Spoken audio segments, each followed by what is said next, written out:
bölürlər, bərabər göndərək deyə uşaqlar sahib bölür.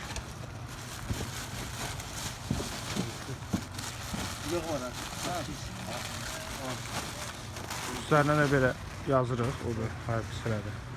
Nail məsəl üçün Nailə gedəcək, nömrəsində yazırıq. Özün Nizamiyə gedəcək.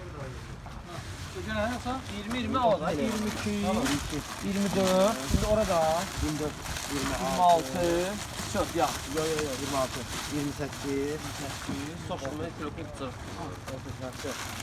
Şimdi onu da 30 eləyək. Gətir bunu da üstüne koy. 20 idi bu. 4 tane burada da var. Ver 4 tane. 24. 24. Bir aşağı var taraf. Var da burada da var. Hadi. 25, Arkasına at, arkasına at. 26, 27. 27,